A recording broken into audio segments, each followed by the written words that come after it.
Before the Creator and the young man leave the grand library to discuss the journey of the soul into the dimensions that lead to Earth, the young man has other questions about what he has learned, and as they walk together through the grand library, this is the conversation that they are having. The young man begins. I did have other questions about what you were telling me about the light and shadow that every being that you have ever created has in their hearts. And as they walked down the magnificent corridor that was lined with endless books, shelves as high as one could see, and the caretakers of the books and the light beings that brought books to and fro, all working endlessly, without complaint or fatigue, the young man just watched with amazement. The Creator smiled a little and said, okay, what would you like to know? For me, the way people teach about you on Earth is a bit unsettling at times. They mostly teach about Yeshua and the Holy Spirit, but when you are portrayed, well, that's a different story. They say things like, the great God of the universe, the Lord is a man of war, and the Lord is his name, the Ancient of Days, the Creator of all things. You gave your only Son to give his life for the sins of us all. In those things, you are portrayed as a loving God. But still, there are those who wish to control the masses. So, they portray you as vengeful. And you will get quite angry and displeased if you are disobeyed in any way and dole out some horrible punishment. I know, I've seen this for myself. The Creator's eyebrows were raised with surprise, but the young man wasn't sure if he should keep talking. But the Creator smiled and motioned for him to please continue. I've heard so many things, so many different harsh things said about you, and I don't like any of it because it doesn't seem right to me. It doesn't resonate as truth to me. The Creator walked quietly for a minute, looking up at the shelves. These shelves held the books of nature. Some were covered with vines and flowers of all different kinds, and there were magnificent trees in the middle of this part of the grand library. Another shelf had books that looked like they were made of sky crystals. They were all different shades of dark blues and light blues. They were magnificent, and the bookshelf was huge and covered in mist, and it went up right through the ceiling and disappeared into one of the galaxies overhead. The Creator was looking around, and he found what he was looking for. The young man could barely break away from looking at all the different books, but he followed the Creator to the center of what looked like bookshelves that were carved into a gigantic tree. The Creator was waiting for him by the beautifully carved table that was made from the trunk of a huge tree. The young man said, "Wow, this looks like..." And the Creator finished his sentence. "It has been here forever?" Yes, I know. That's because it has been here forever. It was carved so intricately with many geometric formulas and designs, but also with images of light beings and turtles. And around the edges of the table, there were carvings of turtles' shells and formulas for what looked like the blueprint for a giant clock. It was so interesting. On the left side of the table, it was carved like a beautiful Zen garden, something that you would see in a Japanese palace. And in the center of the Zen garden, there was an intricately carved tortoise with a huge shell. As the young man looked closer at the tortoise's shell, you could see an outer ring of small scales along the edge, and there were these tiny little symbols on each scale, but he couldn't make them out. The Creator said, these smaller scales represent the 28 days in a lunar month. Then the Creator pointed to the larger scales in the center of the shell and said, you see the larger scales in the center here? These large scales here represent the 13 moons that occur each lunar year on Earth. Sadly, not many care about this anymore, but there are some that still do. The young man was speechless and just shook his head. The Creator said, okay, so to answer your question, how are you here and having this conversation with me? The simpler answer is because I do as I please. The young man was a little embarrassed, but he was chuckling too a little bit. The Creator said, I wanted to share all of this with you, but I know I have to do it a certain way, you see. And he put out a hand, and there appeared a semi-transparent brain, a human brain, right over the table where there was a beautifully carved compass. The human brain is an infinite super quantum computing phenomenon, a marvel. Now, the brain starts to rotate gently as the Creator is talking. The human brain is always at the ready to help create whatever you could possibly imagine. Of course, there are other components that are needed, like your intention, your emotions, and that comes from your soul, and where that intention is going to lead you eventually. It is the foundation of everything that humans call magic. It fires up like a star being born, bursting with rainbow colors when the person is happy and feeling pleasure. And the vibrations are high and soothing, and the person feels like they're walking on air. But when a person is angry, anxious, or in fear and despair, the brain darkens like storm clouds. And so too, the vibrations lower to a dark and deep hum. The cells in the human form then start to slow down and not function properly because the cells must vibrate at a very specific tuning. Do you understand? Very specific vibration. If not, they start to get sick and the person now feels unwell. Okay? The young man nodded. But there is another state that the brain can learn to be in. And that's what you will call the higher mind. Some call it rapture or samadhi. It is a profound and utter state of joy and peace, but you're still mentally alert.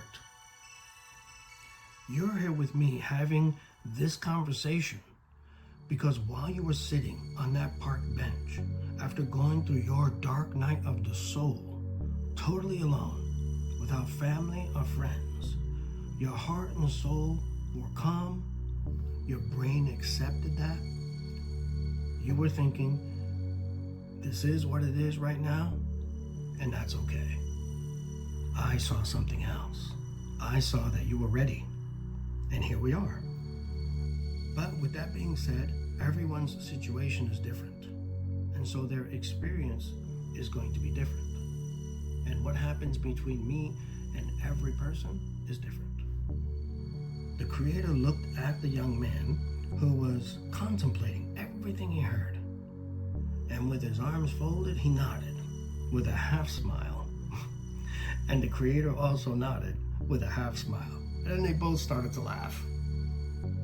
And the Creator continued, now, before I tell you about the journey of the soul and their experience at each dimension, there's something I know that's making you very curious. So I want to take this time to teach you this great lesson so you can bring it back with you. The Creator then waved the image of the brain away gently and it was replaced by the image of a large and beautiful tree. It was beautiful. It hovered right over the carved table. It was huge, but you could still see the whole tree itself. It had a thick, strong trunk with deep grooves in the bark that made the tree look even more ancient. The roots were giant and thick and dug into the ground as if it would take an entire planet to rip it from its place. There were apples of all varieties and grapes the size of oranges, but also there were oranges and lemons. And beautiful dragon fruit hung on the ends of the branches, making them easy to pick. The young man was amazed, but something caught his attention in the center of the branches. There was a light glowing there. It was like the sun, but it didn't hurt your eyes. It was really bright. It was captivating. Then the creator asked, "Do you like it?" "It's the tree of life." The young man just shook his head and said, "This is the most awesome tree I have ever seen." The creator smiled and just simply said, "Thank you." All of a sudden, the tree got smaller and it started to move upward. And as it was moving up, the young man could see something dark was attached underneath the tree of life. The young man just watched in amazement. When the tree was finally all the way up, the young man saw the tree of life, beautiful and bright on top, and then the same exact tree, but it was upside down, right underneath, like it was the tree's reflection. The tree on the bottom was not beautiful and bright. It was the opposite. It was dark brown and black, a little bit of red here and there, and all the fruit that hung from its branches were the same, but they were darker in color. And it looked like there were embers of fire here and there just swirling around in the air around the tree. The creator said, "What you see here is a spiritual construct." Okay? And both trees are symbolic, but the energy is very real. One is the tree of life, beautiful and bright, and the tree of knowledge of good and evil. Or many who are really negative, they call it the tree of death. The energy of these two trees has an effect on all of creation, all planets, stars, moons, and suns. And yes, the energy of this construct affects all humans, spiritually and psychologically. This is why it's up to every human to choose. I cannot choose for them. And many will choose to be positive, and many will choose to be negative. The people who are positive somehow have been made to believe that they are weak and that they must take punishment to keep them humble. But this is a lie. This could not be further from the truth. Being positive is having real power. Defending those that you love, that's beautiful. Positivity creates healing. It is loving, more passionate, more lovely, more beautiful. And all of this burns brighter than 1,000,000 suns. If you are positive and you are full of love, that's awesome. And you don't and must not ever keep allowing yourself to be continually attacked emotionally, psychologically, physically. Okay? You must stop letting this happen and believe in yourself. Is it easy? Absolutely not. But you are more powerful than you know. Now, I'm not saying to hurt anyone because they hurt you. That is very wrong, and that doesn't solve anything. Okay? I'm saying that a positive person, okay, must stand their ground. Don't go looking for trouble. but defend what you hold dear. And don't let the enemy of your soul come in and do whatever they want, because they'll keep coming back and it'll keep getting worse and worse. Every individual is more powerful than they know, but they must believe it. The Creator paused for a minute, just letting the young man soak it all in. And then he continues. These two trees are symbolic, but the energy and principles of each is very, very real and used as a foundation to teach the essence of power and energy and how to utilize this power. Unfortunately, on Earth, it is taught that light and shadow exist apart from each other, and humans must choose one side or the other. Now, the Creator looked a little more serious, and he was looking at both of the trees and then back at the young man. As the young man looked at the trees, he saw that the roots were grasping tight to each other. And he imagined that no force in existence could pull them apart, except for the Creator, of course. But it's obvious the Creator has left them that way. Now the Creator looks at the young man and says, you know the old saying, for every action there's a reaction, for every thesis there is synthesis, and on the sayings go, right? I know that you were forced as a child to go to church, and then you went on your own as you got older, but you can't really remember any of the teachings except for the occasional life-changing moment that stayed engraved on your memory. But when you were in a church, this, what you see here, was the basis for all that they taught, although they didn't realize it. In most religious settings, you hear about angels and demons, and how angels are the good ones, full of light, loving and nurturing, and protectors of the righteous. And that demons were ugly, smelly, and frightening, and all they want to do is cause destruction, sickness, madness, and possession of those they tortured spiritually, mentally. And all this is very true. Now the Creator motioned, here, look at this right here. And then he pointed. All of a sudden, the planet Earth was displayed with the trees. So when the young man came around to where the Creator was, he saw the two trees in the center of the image of the Earth. Top of the tree of life was just touching the top half of the globe, and so on the bottom, the tree of the knowledge of good and evil was just touching the bottom of the globe. The energy of each tree and what they symbolize affects everyone in many different ways. Yes, there is evil, and horrible things do happen because there is a shadow side to existence. The tree of death, that most know it by, is where all lower vibrations exist. Awful beings with very, very low vibrations live in those dimensions. So when humans are severely angry, sad, depressed, oppressed, at war constantly, in a very negative way, and wanting to do harm, these are the vibrations they are connecting with, and they don't even know it. That's why a person feels so awful when they feel any of these negative feelings, because each one of those feelings has a specific vibration that is connected to that lower realm. The human being has become an antenna.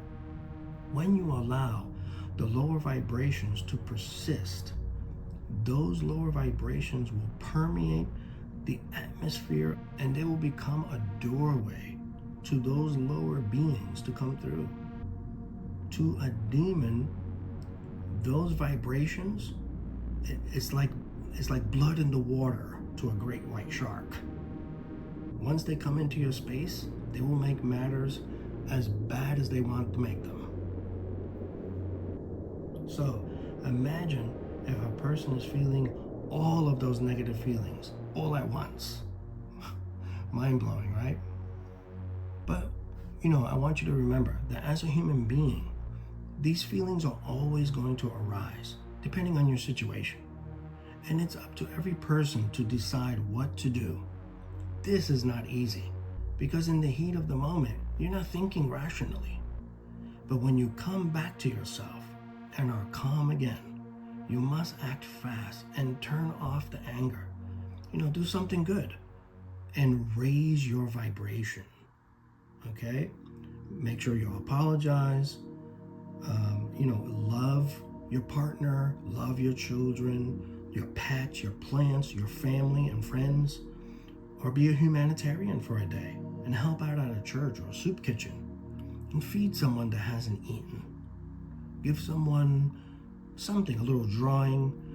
Speak to someone that you love, maybe that you don't know, and do something nice. I know this can be hard because when you're angry and you're trying to come out of that frame of mind, it takes time. So as you go calming down and you start to feel those higher vibrations again, which is happiness and love and calm and peace, okay, then you can go and do these things because this will raise your vibration again. Now, after you do this, now you're going to be in the realm of the tree of life, which is positive power and energy. The young man just nodded in agreement. You know what negative words are, what negative feelings are, obviously, but now you know the power and the energy and the vibrations behind them and what they're connecting you to. Okay, now let's talk about the positive side. Now the Creator said, as you can see, we have the tree of life and the display over the table lit up brilliantly. Here reigns goodness, blessings, and yes, there are challenges, but they teach great lessons that will ultimately lead to happiness. Okay, so we can't push those away. It's not just about angelic beings.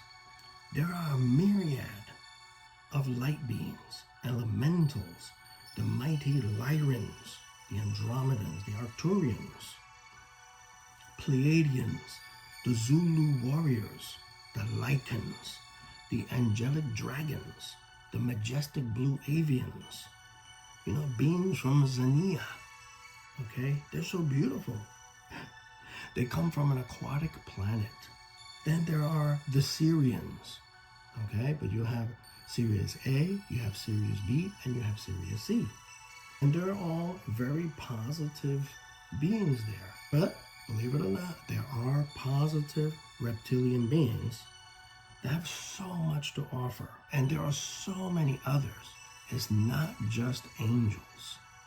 And this information will not be accepted by everyone. But for those that understand, I'm very happy to know that they will accept it. All of these beings are so beautiful, and they have great love and respect for humanity and want them to keep their vibrations at a very high level so they can get their messages of hope and love to them and through them. Of course, when they're ready to receive it. You see, it's not all negative like they want to teach you on Earth. They only do that to control you with fear and despair. The young man was lost in thought, and the Creator just smiled and chuckled. Are you okay? Sorry, I was just taking it all in. It all makes perfect sense. I'm just trying to, unpack it all. The Creator asked, so does this answer some of your question about angels and demons and high and low vibrations and how they are connected to your emotions and to your very being? The young man said, wow, yes, I really understand it now. I really do. Then the Creator said, good, I'm glad. The Creator then said, here, come with me. Then they started to walk out of that part of the grand library, and the young man looked back out of curiosity, and the trees disappeared, and there was a light being that came after and made sure everything was in order. They walked out to their left past a magnificent fountain of dolphin statues made of aquamarine crystals. It looked like they were jumping out of the water. The bookshelves around the fountain looked like they were made of liquid, but they held their shape, and the book covers looked like they were covered in so many different colors of coral. The young man then followed the creator to the right, past what looked like snowy bookshelves, and then onto a brilliantly lit bridge. As they walked, all the young man could see were brilliant blues and greens and pinks, flashing and pulsating under their feet as they walked. The creator was just letting him soak it all in. Then he heard these loud woofing sounds, like huge wings were flapping. So he ran to the edge of the bridge to look down to see if there was something there, but what he saw was a beautiful ocean with giant whales swimming slowly by. And then there were islands with huge mountains and birds flying all around gently. Then he heard the flapping again. And he looked up with his mouth slightly open and covering his eyes like if he had a sun visor on, because it was so bright.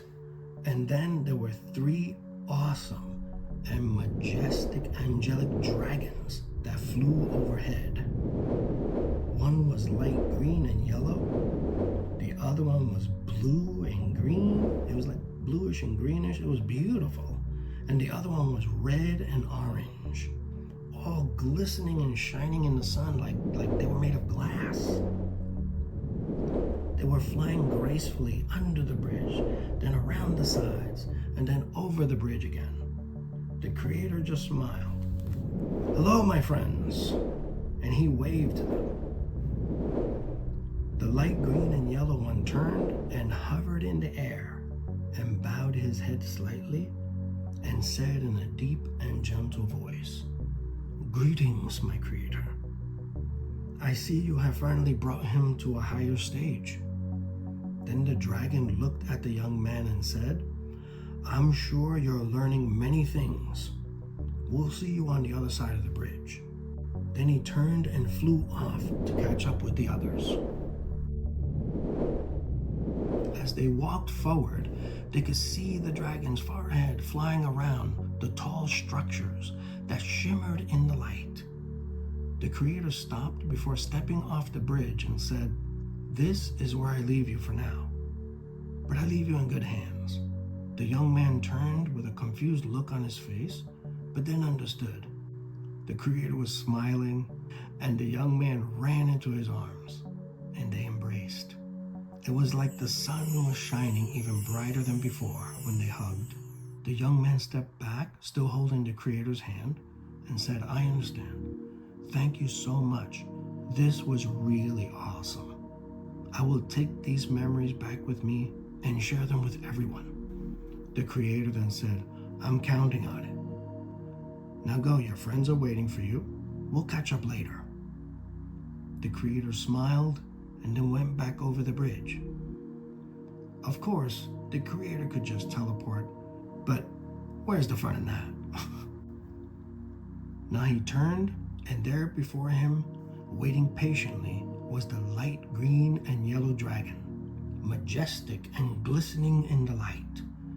He had large, beautiful wings, light green around the face and under the belly, all the way up past his chest and up to the neck. It was a vivid yellowish green. The color reminded him of some of the colors of the leaves of the tree of life. Very beautiful. This dragon was quite large, about 30 feet from its head to the tip of its tail. But it was not an upright dragon. This was an angelic dragon and part of a high council of dragons. All Dragon Council members retain their angelic dragon form. The mighty dragon was so beautiful to look at. His eyes were glowing with the same color as its scales. And he said, "I'm glad you're enjoying yourself here in the celestial kingdom. Now come with me, please." The dragon turned and walked through a huge round doorway. The young man followed, and around the arch of the doorway, he could see ancient dragon carvings that were a mystery to him. The inside of this vast cavern was magnificent. There were other dragons flying about, all different colors. They flew by with a stream of glowing light. And the other two dragons that he saw earlier were resting high above on what looked like golden platforms that just jutted out of the cavern wall. The platforms were very decorative. Some parts of the ceiling were open and you could see the galaxies. And the parts that were solid were encrusted with the most beautiful rose quartz and amethyst crystals. And some parts were covered with shungite. As he followed the dragon, he looked around, and just like the Grand Library, there were elementals and light beings everywhere. But instead of books, there were thousands and thousands of rolled up scrolls that fit neatly into their places on the shelves. There were many scrolls open and lying on huge stone and gold tables. But the dragon turned and said, "We're almost there, I promise." And the young man said, "It's fine, I'm in no rush. I'm taking it all in."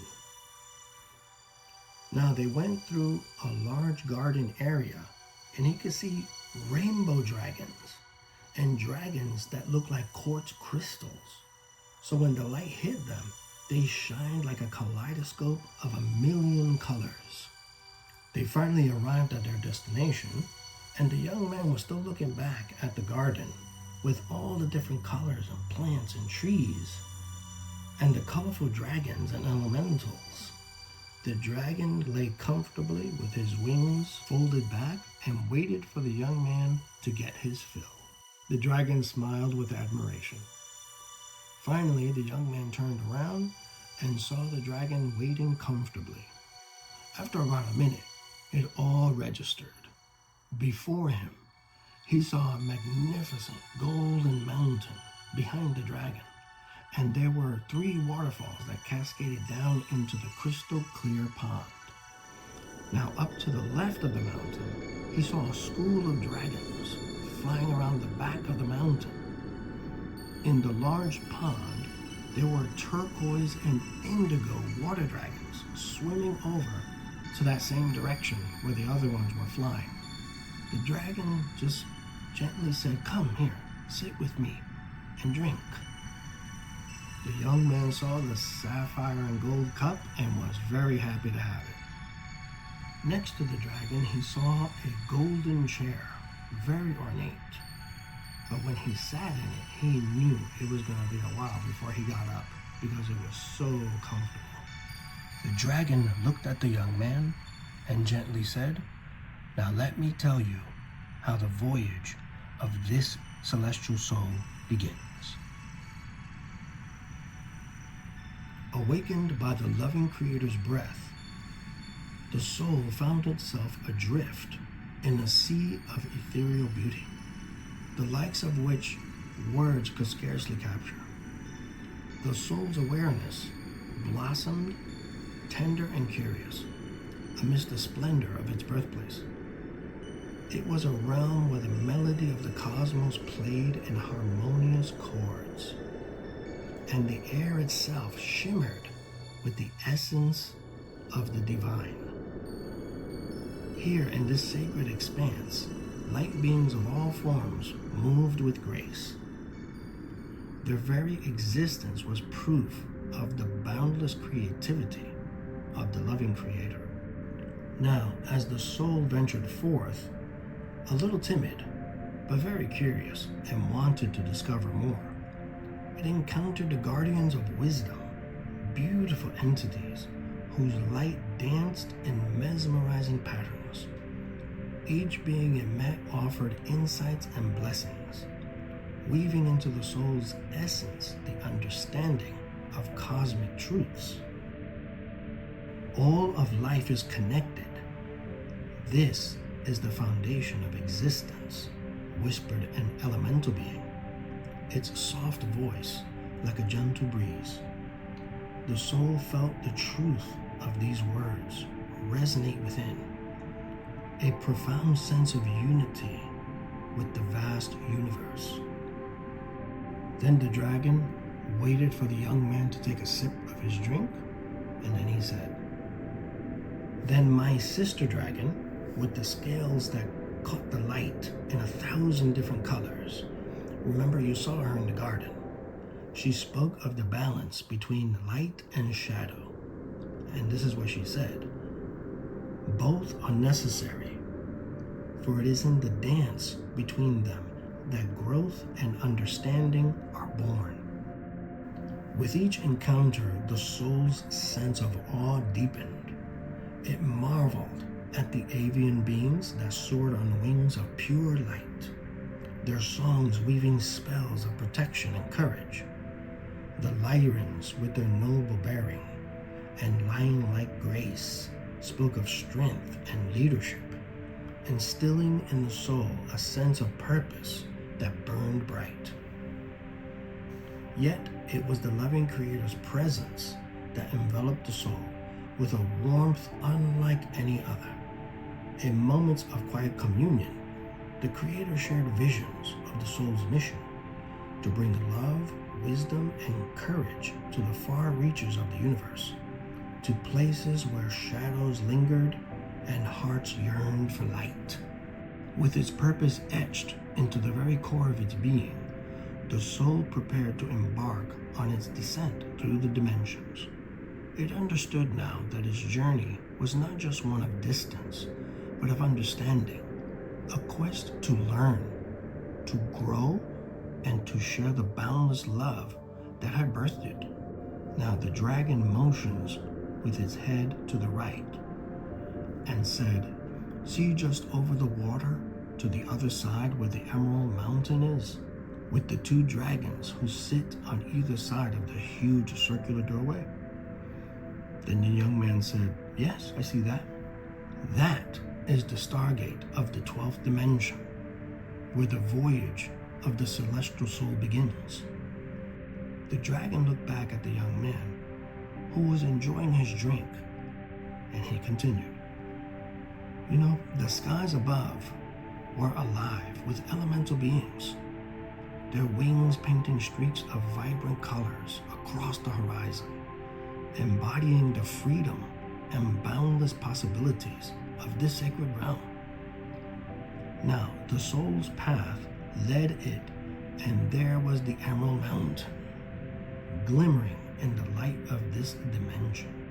Here stood the magnificent Stargate, its archway carved with ancient dragon symbols that pulse with wisdom and power.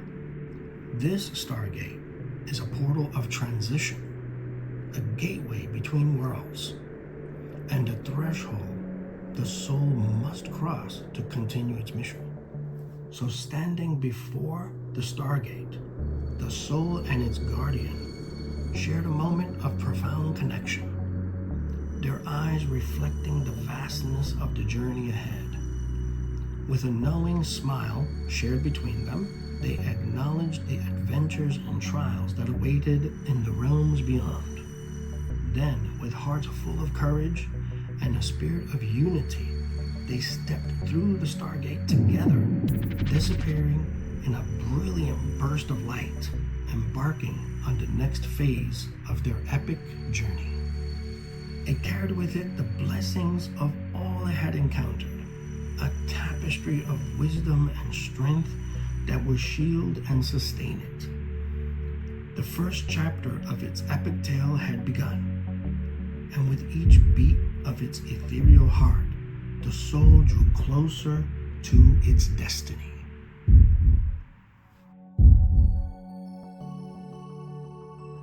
Well, my brothers and sisters, I hope you enjoyed this part of the adventure, but this is where I will leave you for now. Stay tuned for the next leg of our journey, where the soul and its guardian are propelled through the wormhole towards the 11th dimension and then off into the 10th dimension. The gatekeepers that they will encounter and the great lessons that they will learn before being given safe passage through these dimensions. So, until Until we fly again, be blessed and have a great day.